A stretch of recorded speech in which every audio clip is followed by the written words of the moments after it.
Halo Mitra Pajakku semua, bersama saya Reva Randi akan memandu Anda dalam podcast Mitra Pajakku yang kali ini kita akan membahas sesuatu atau isu yang sangat spesial sekali, ya, ini tentang SPT tahunan PPh Badan. Dan kali ini saya tidak sendiri, saya ditemani dengan Mas Rian Ramdhani selaku penyuluh pajak ahli muda Direktorat P2 Humas Direktorat Jenderal Pajak. Selamat siang, Mas. Selamat siang, Rey. Apa kabar, Mas? Kabar baik luar biasa. Alhamdulillah. Dan karena masih suasana Idul Fitri, saya juga ingin mengucapkan selamat Idul Fitri, Mas. Mohon maaf lahir dan batin. Sama-sama, Rey. Saya juga mengucapkan minal aidin wal faizin. Mohon maaf lahir dan batin juga buat mitra pajakku semuanya.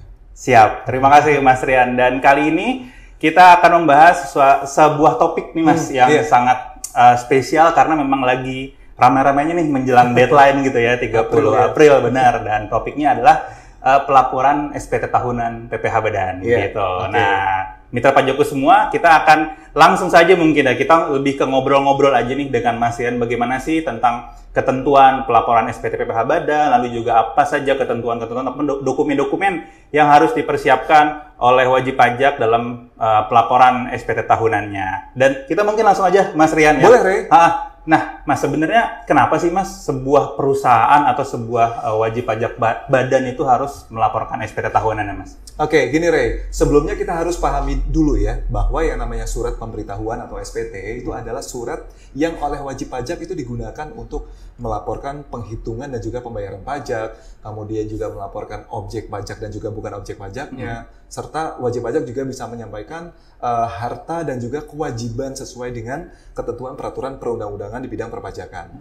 Jadi gini mitra pajakku, SPT tahunan itu merupakan SPT untuk suatu tahun pajak atau bagian tahun pajak, dan ini juga sesuai dengan pasal 1 angka 11 dan angka 13 di Undang-Undang KUP, sebagaimana sekarang telah diubah di Undang-Undang Nomor 7 Tahun 2021 tentang harmonisasi peraturan perpajakan.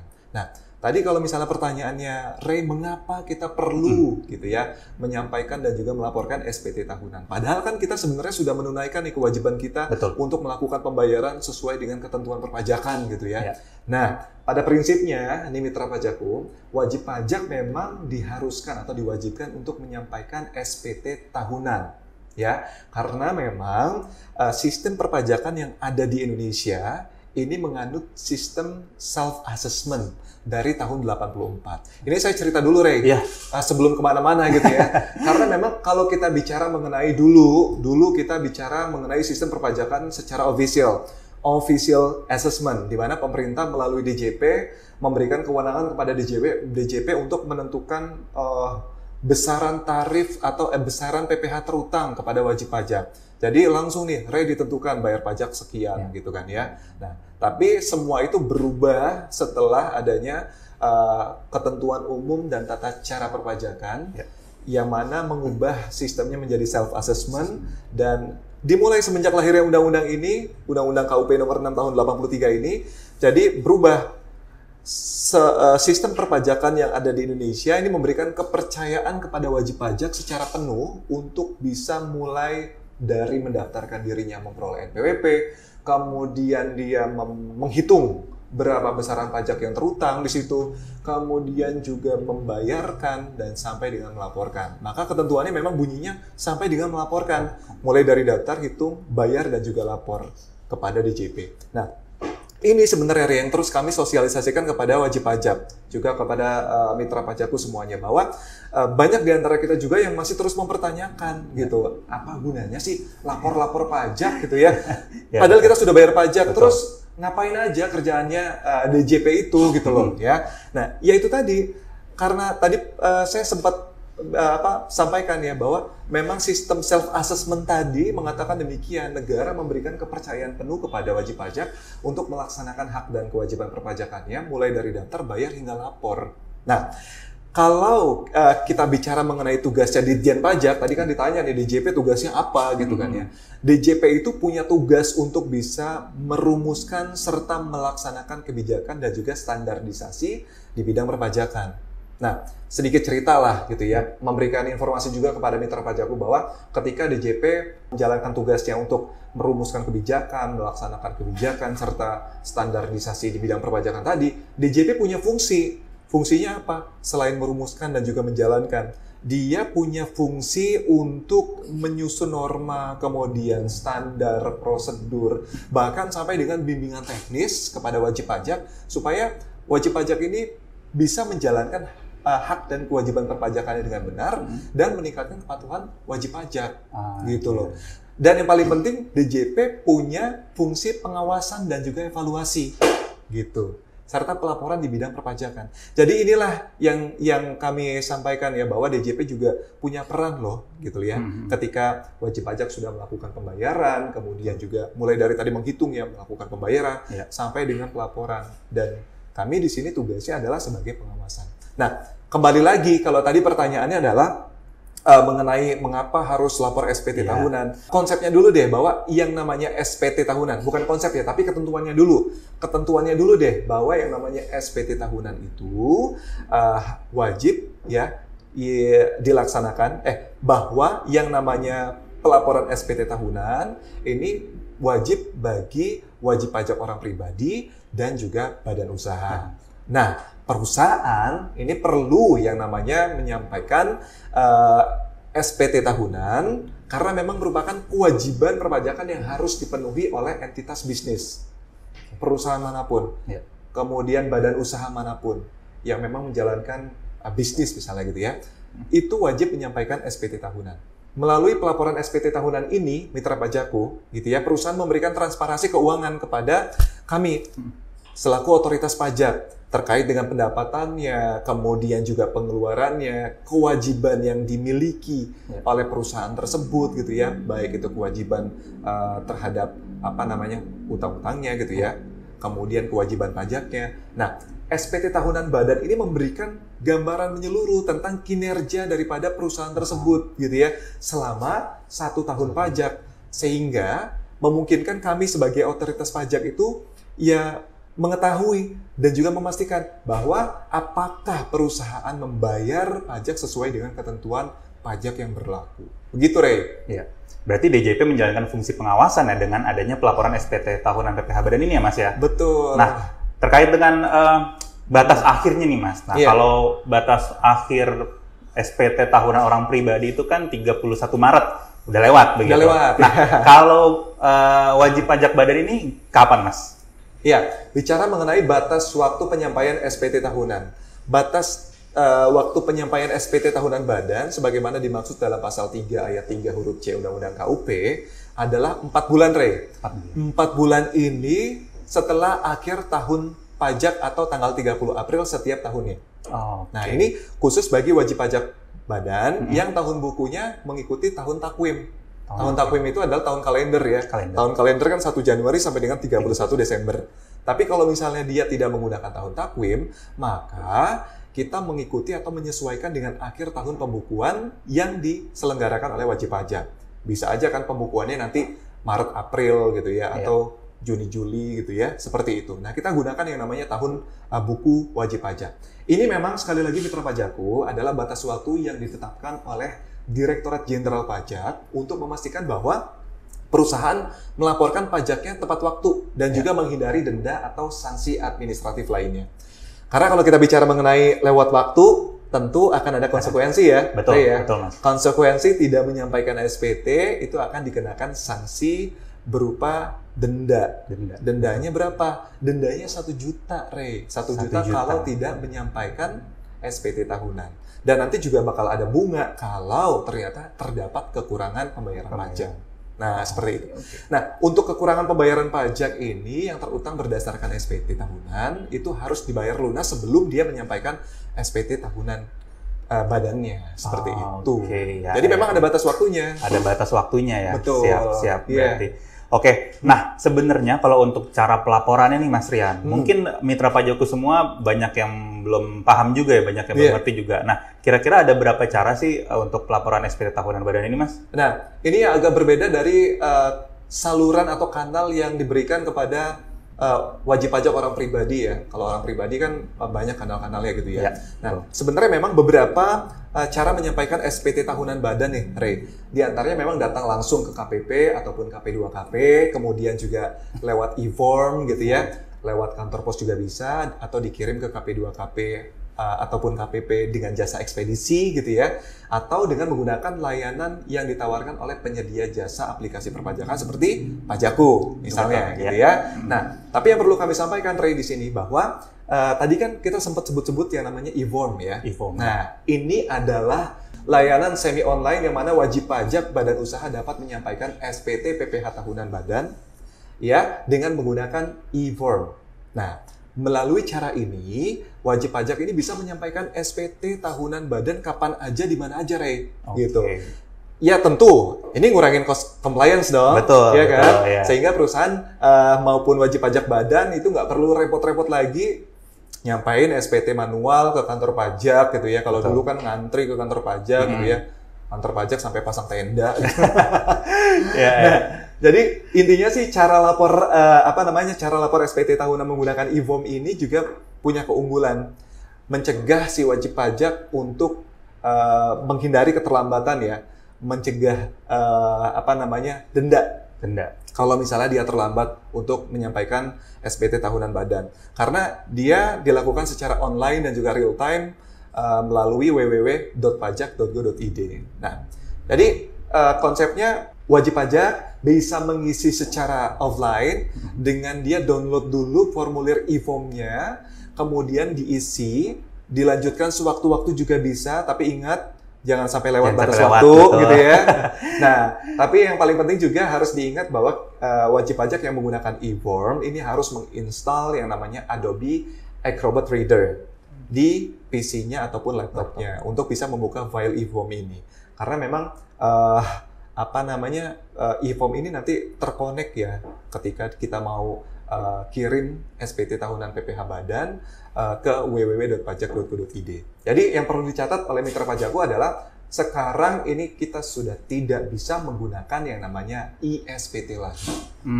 Begitu. Itu harus dicatat ya Mas. Tidak bisa lagi menggunakan e-SPT, tapi sekarang menggunakan e-form. Nah, memang kita harus mengarahkan nih kepada mitra pajakku, wajib pajak badan tentunya. Silakan untuk menyampaikan SPT tahunan PPh badannya dengan menggunakan e-form. Ya, kapan aja, di mana aja gitu ya. Ya, betul Mas, setuju. Nah, kan kalau misalnya wajib pajak badan itu kondisinya beda-beda Mas. Kalau misalnya dia nggak bisa nih ngelaporin sampai 30 April. Itu gimana konsekuensinya Mas? Prosedurnya gimana?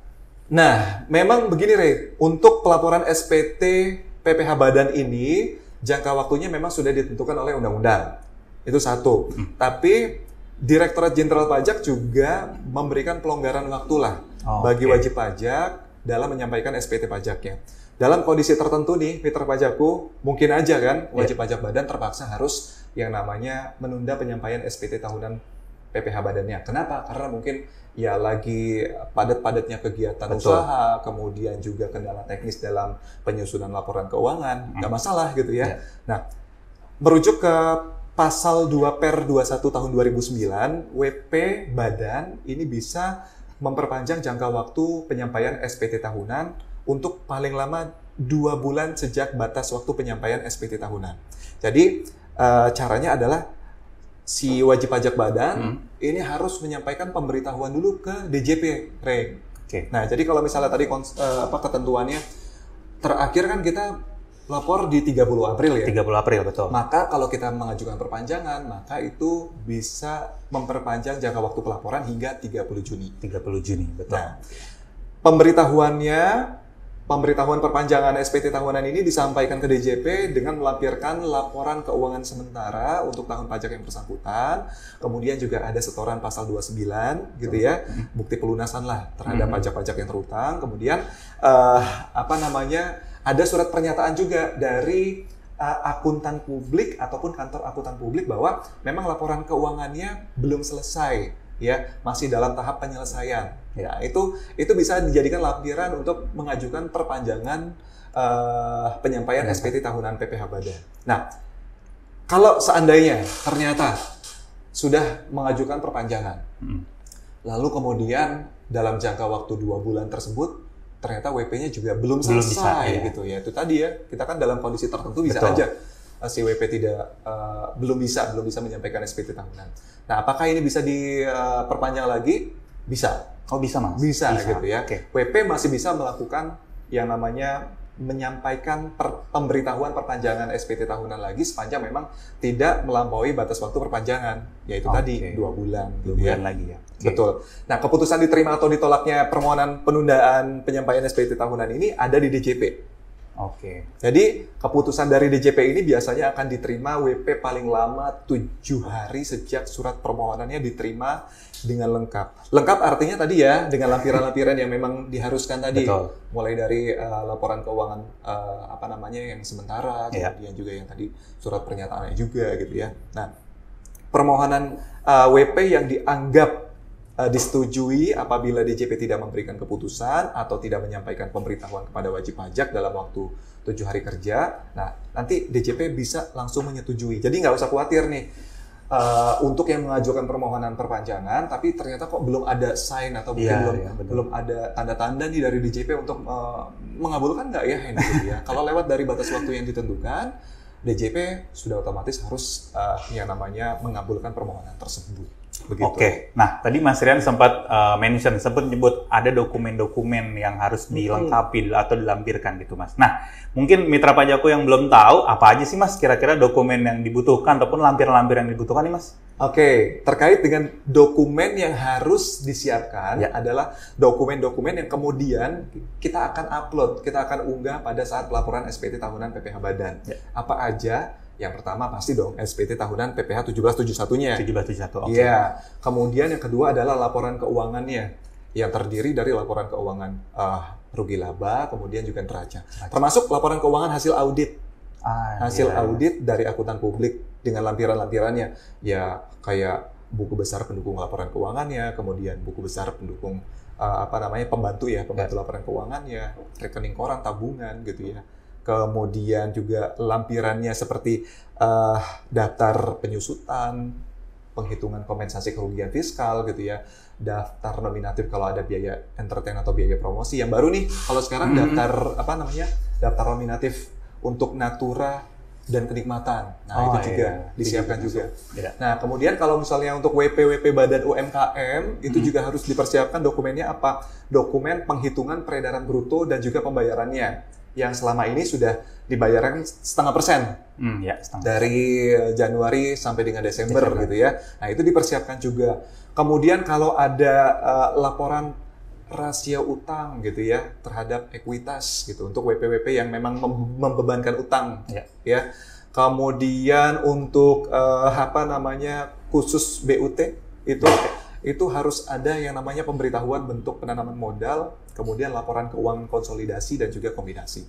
Nah itu sih dokumen-dokumen tersebut disiapkan karena pada akhirnya dokumen-dokumen ini yang akan kita upload di www.pajak.go.id.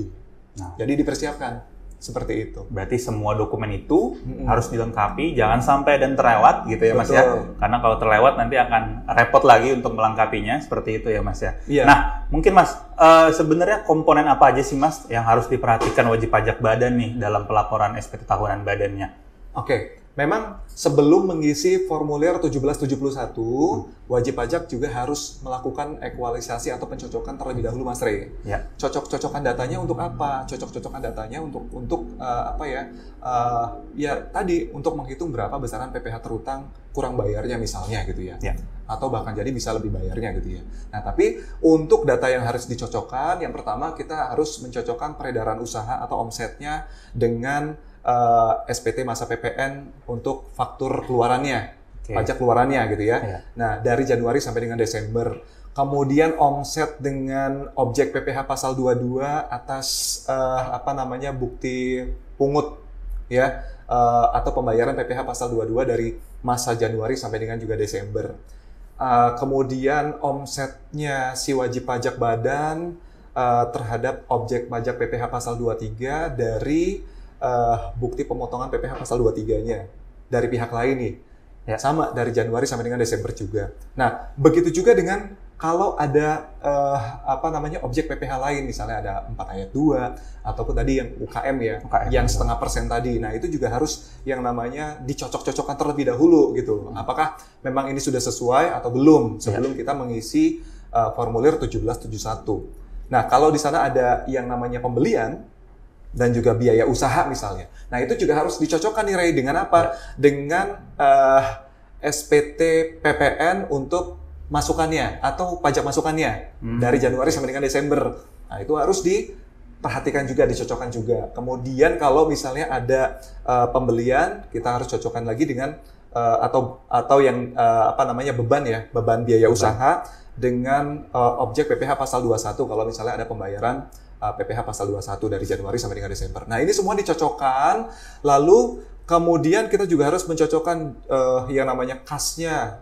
ya. Kalau di neraca per 31 Desembernya seperti apa gitu ya. Nanti dibandingkan dengan buku kasnya. Nah, data-data inilah yang dicocokkan yang sebelum ketika wajib pajak akan membuat yang namanya SPT tahunan PPh Badan dalam persiapannya di IFOM 1771. Oke, gitu. Ya.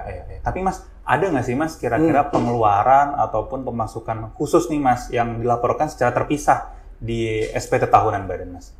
Iya, kalau kita bicara mengenai formulir SPT tahunan PPh Badan 1771, sebenarnya di sana juga sudah disediakan loh lampiran khusus ya. Lampiran-lampiran khusus ini juga dipersiapkan oleh wajib pajak badan jika memang ada pengeluaran tadi yang seperti disampaikan Ray ya. Kalau ada jenis penghasilan khusus ataupun pengeluaran khusus yang memang dilaporkan terpisah dalam SPT tahunan badan. Yang pertama, ketika ada daftar penghitungan penyusutan ataupun amortisasi. Nah, ini harus disampaikan nih terhadap aset-aset yang dilakukan penyusutan ataupun amortisasi. Lampirannya di lampiran khusus 1A, jadi klik plus itu untuk nambah. Minus untuk mengurangi gitu ya, kalau misalnya sudah habis penyusutannya. Nah, kemudian penghitungan kompensasi kerugian fiskal untuk tahun-tahun pajak sebelumnya. Sudah pasti ini harus dilampirkan dalam lampiran khusus. Kalau ada hubungan istimewa, harus melampirkan pernyataan transaksi dalam hubungan istimewa dan juga transaksi dengan pihak lain yang merupakan penduduk negara tax haven country.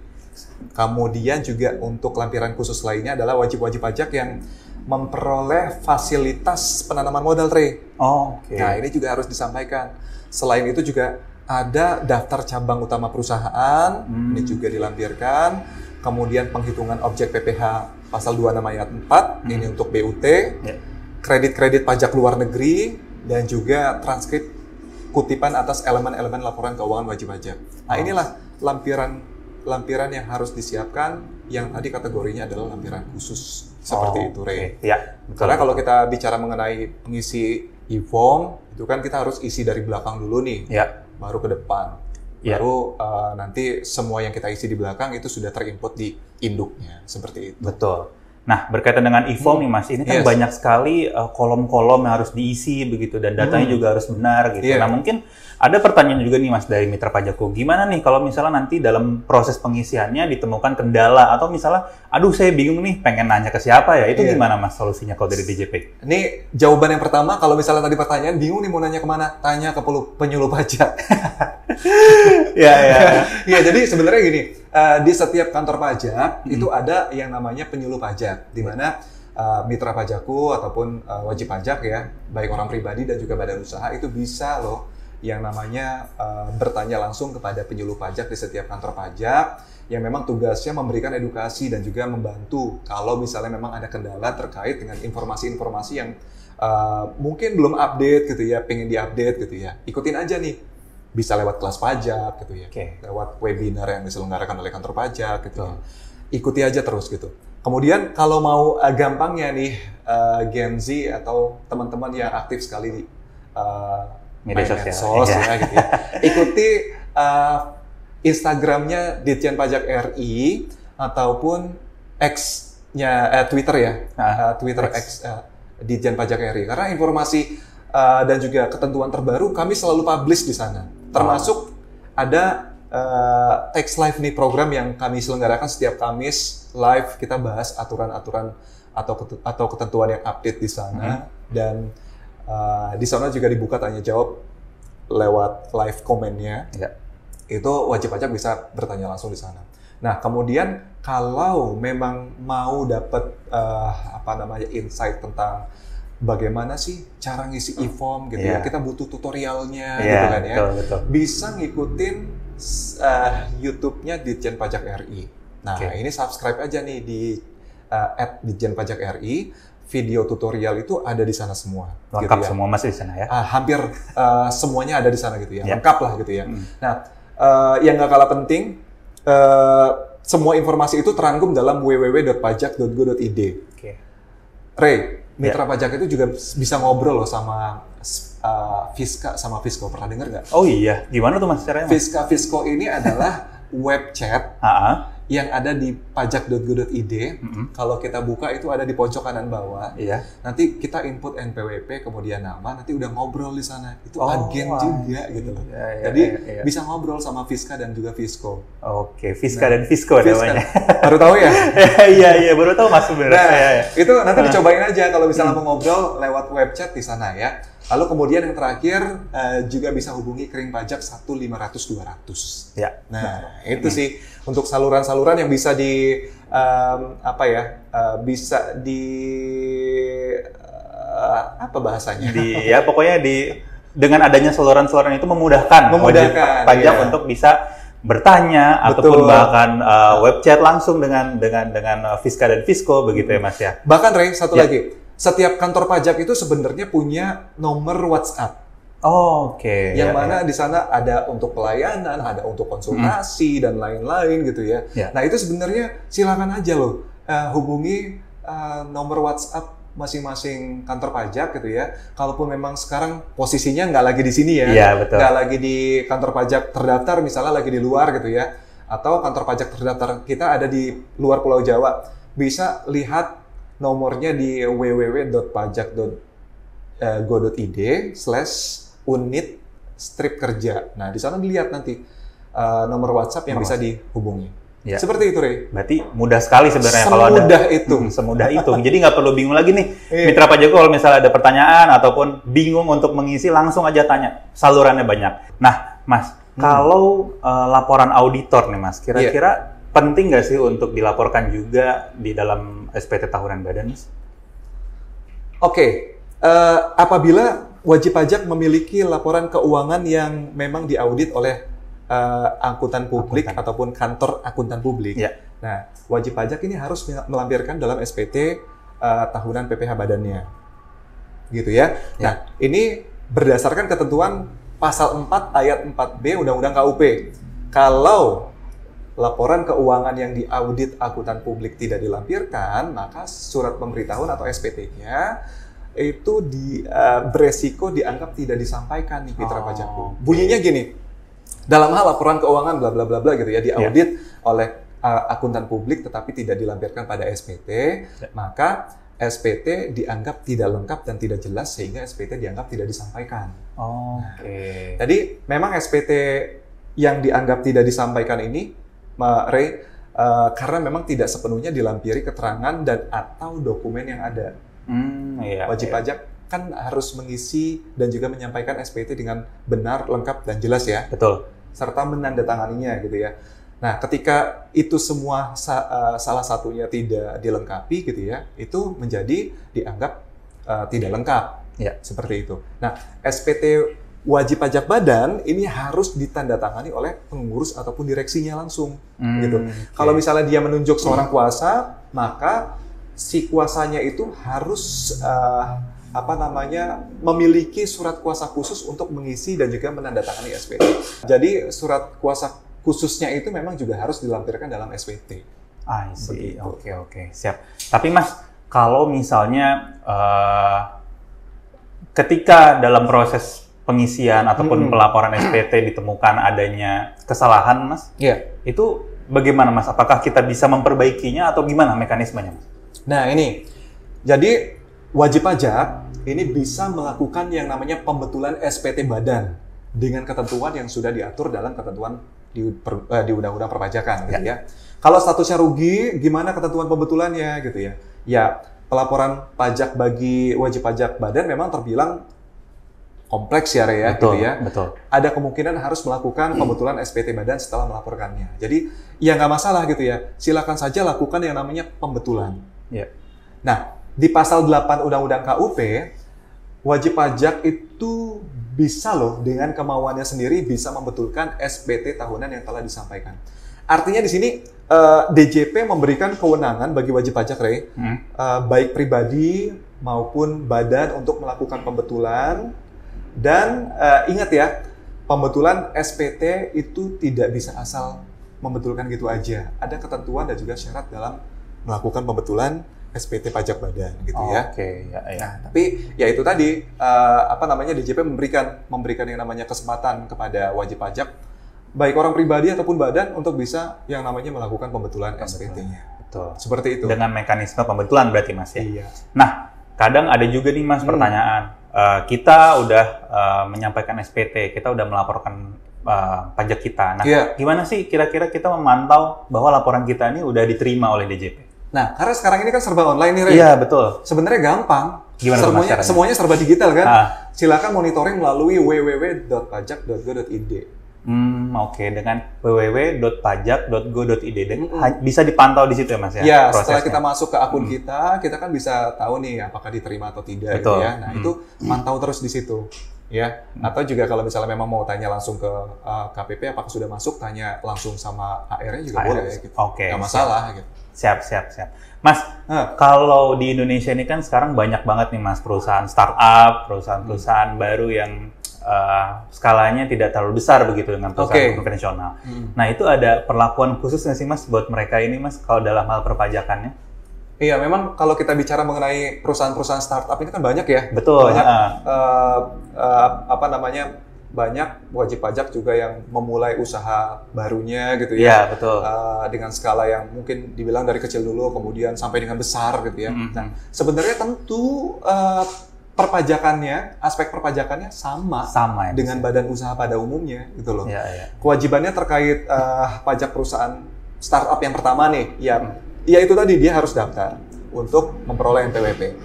Ya kan? Sebagai badan usaha yang berkedudukan ataupun didirikan di Indonesia gitu ya, itu wajib mendaftarkan diri untuk memperoleh NPWP.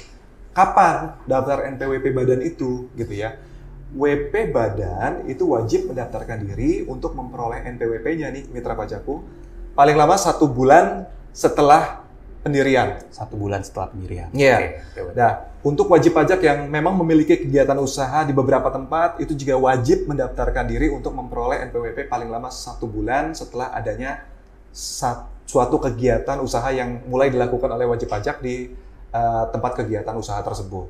Nah, itu yang pertama, daftar ya. Kemudian yang kedua, kita menghitung gitu. Kalau kita bicara mengenai badan usaha, ini kan juga ada kaitannya dengan yang namanya pengusaha kena pajak nih. Betul. Nah, kewajiban yang kedua untuk startup ini juga dikukuhkan sebagai pengusaha kena pajak. Kalau misalnya omsetnya lebih dari 4,8 miliar dalam 1 tahun.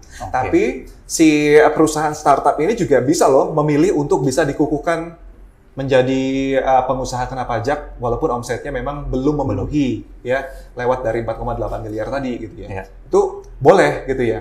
Nah, itu untuk kewajiban terkait perusahaan startup yang kedua. Kemudian yang ketiga, kewajibannya adalah setor dan juga lapor surat pemberitahuan atau SPT tahunan PPh Badan. Nah, ini yang sedang kita bahas. Atas penghasilan yang diperoleh dari kegiatan perusahaan startup, kalau misalnya punya omset dan juga penghasilan gitu ya, maka ini akan dikenakan pajak sesuai dengan ketentuan pajak yang berlaku dan dilaporkan dalam SPT PPh tahunan Badan. Jadi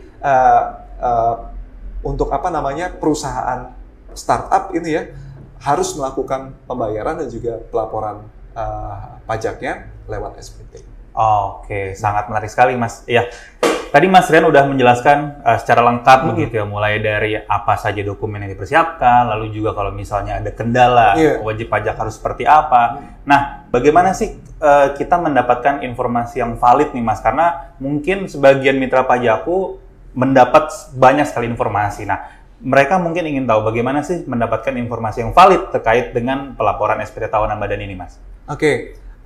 Sebenarnya karena kalau informasi yang valid dan bisa didapatkan oleh wajib pajak kita sudah sampaikan tadi. Tapi perlu kami sampaikan kembali bahwa teman-teman mitra pajakku semuanya bisa terus update info terkait ketentuan perpajakan yang terbaru bahkan gitu ya, dirangkum semuanya dalam www.pajak.go.id gitu ya. Dan juga itu tadi kalau misalnya memang teman-teman butuh yang namanya konsultasi lebih lanjut, silakan ketemu sama penyuluh pajaknya yang ada di setiap kantor pajak. Itu nggak masalah gitu ya. Semuanya memang menjadi tugasnya penyuluh pajak untuk bisa memberikan edukasi perpajakan, sehingga wajib pajak nih bisa menjalankan hak dan juga kewajiban perpajakan dengan benar, dengan baik lah gitu. Siap. Seperti itu, Ray. Betul, Mas. Nah, Mas, kita masuk ke pertanyaan mungkin yang lebih teknis ya, Mas ya? Boleh.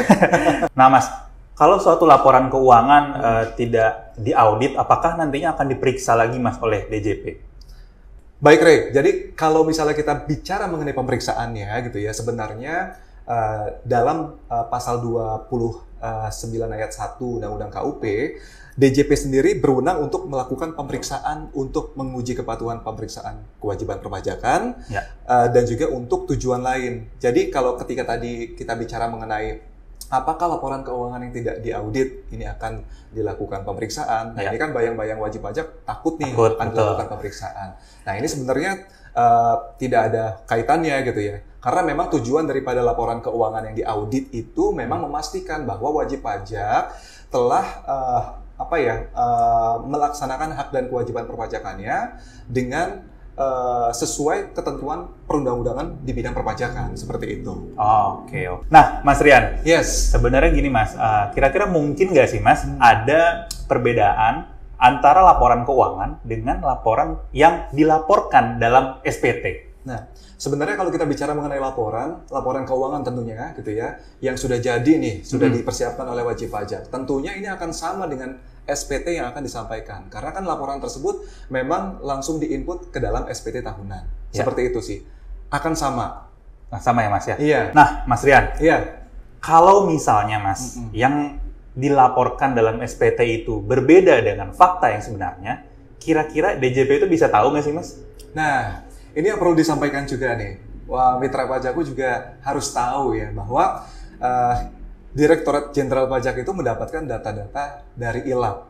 ILAP itu adalah instansi, lembaga, asosiasi, dan juga pihak lainnya.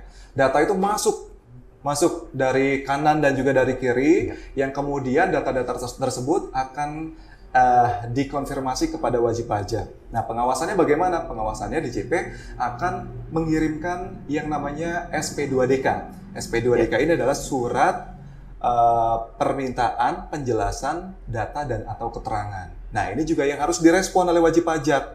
Ketika ada data-data yang memang sudah masuk ke DJP dan kemudian harus dikonfirmasi kebenarannya gitu ya. Wajib pajak ini harus respon dalam jangka waktu yang sudah ditentukan gitu. Nah, pengawasan dari yang sudah diterbitkan dalam SP2DK tadi itu bisa saja ditingkatkan dalam level pemeriksaan sesuai dengan kondisi yang memungkinkan yang memang terdapat dalam SP2DK tersebut. Oke. Berarti ketentuannya seperti itu ya, Mas Rian. Nah, Mas, untuk di lampiran 5 form 1771 nih, Mas. Nah, itu kan ada dividen yang dibagikan ke pemegang saham. Nah, itu seperti kita masih bicara lampiran ya? Kita masih bicara di lampiran ya, Mas. Nah, itu seperti apa, Mas, ketentuannya, Mas? Sebenarnya kalau kita bicara mengenai dividen, dalam rangka meningkatkan pendanaan, pendanaan investasi, di Undang-Undang Cipta Kerja, ini mengatur dividen yang berasal dari dalam negeri yang diterima oleh wajib pajak dalam negeri, itu tidak dikenai PPh. Nah, ini dikecualikan dari objek pajak. Kemudian juga kalau kita bicara mengenai dividen dan juga penghasilan setelah pajak dari luar negeri, itu tidak dikenakan PPh sepanjang memang diinvestasikan atau digunakan untuk kegiatan usaha lainnya di Indonesia. Seperti itu untuk dividen. Ya. Nah, Mas Rian. Selanjutnya nih, Mas. Terkait dengan urutan nih, Mas. Urutan pengisian SPT 1771, form 1771 itu yang baik dan benar itu seperti apa sih, Mas, kira-kira? Nah, sebenarnya yang kita bahas dari tadi kan kita menggunakan e-form ya. Iya, betul. Kalau kita menggunakan e-form, sebenarnya kita bisa mengisi mulai dari lampiran yang paling belakang, gitu ya. Tadi seperti singgung-singgung dari depan sampai dengan otomatis terisi dalam induknya. Nah, ini sedikit tips ya untuk mengisi SPT tahunan dengan yang namanya e-form. Langkah-langkahnya yang pertama adalah wajib pajak tentu kita harus memiliki laptop ataupun PC yang terkoneksi dengan internet, ya. Karena nanti kita akan gunakan koneksi internet untuk menyampaikan SPT tahunannya. Ya. Kemudian siapkan file PDF laporan keuangan dan juga dokumen-dokumen yang seperti kita sebutkan tadi ya. Itu sudah di PDF-kan semuanya, gitu ya. Kemudian kita akan masuk ke pajak.go.id, kemudian kita pilih login, masukkan nomor NPWP, password, kode keamanan, kemudian klik login. Nah, nanti klik menu e-form. Klik menu e-form dan pastikan ini perangkat kita nih, device kita, baik laptop ataupun PC, sudah terinstall aplikasi Adobe Acrobat Reader. Nah, tapi kalau misalnya belum ada, nanti DJP sudah mengarahkan kok untuk bisa mendownload aplikasi Adobe Acrobat Reader itu. Lalu kemudian kita download dan kita buka nih e-formnya. Setelah kita buka, kita pastikan ya bahwa memang untuk mengisi formulir 1771 ini dengan lengkap yang diperuntukkan oleh wajib pajak badan adalah menyiapkan semua dokumen yang diperuntukkan ketika akan submit e-form tersebut. Nah, jadi nanti kita akan mencoba mengisi secara offline. Jadi kan terlepas daripada koneksi internet yang ada gitu ya, dengan menggunakan PDF e-form tersebut, kita isi mulai dari lampiran-lampiran khusus sampai dengan lampiran 1771-nya, sehingga nanti akan terisi full di induk daripada SPT 1771. Lalu kemudian nanti kita masuk lagi untuk bisa menyampaikan atau submit e-form tersebut untuk menyampaikan SPT-nya. Nah, ketika kita akan menyampaikan, ini nanti kita akan diminta verifikasi. Verifikasi ini adalah untuk mendapatkan kode yang dikirimkan lewat email, dan nanti kita input kodenya, klik submit, kemudian selesai. Dan WP nanti akan bisa menerima yang namanya bukti penerimaan elektronik dari DJP yang dikirimkan ke email. Seperti itu. Dengan diterimanya bukti penerimaan elektronik, artinya SPT yang dilaporkan oleh WP itu sudah diterima oleh Direktorat Jenderal Pajak. Begitu ya, Mas ya. Luar biasa sekali perbincangan kita pada hari ini, Mas Rian. Dan mungkin dari kita itu aja yang kita bahas, Mas. Dan aku pribadi ingin mengingatkan kepada mitra pajakku semua, jangan lupa untuk lapor SPT tahunan badan, karena batas akhir pelaporannya akan jatuh pada tanggal 30 April 2024 ini. Dan akhir kata, saya Reva Randi bersama Mas Rian Ramdhani dari Direktorat P2 Humas Direktorat Jenderal Pajak mengucapkan terima kasih yang sebanyak-banyaknya atas kesetiaan mitra pajakku semua, dan sampai jumpa di episode selanjutnya. Wassalamualaikum warahmatullahi wabarakatuh.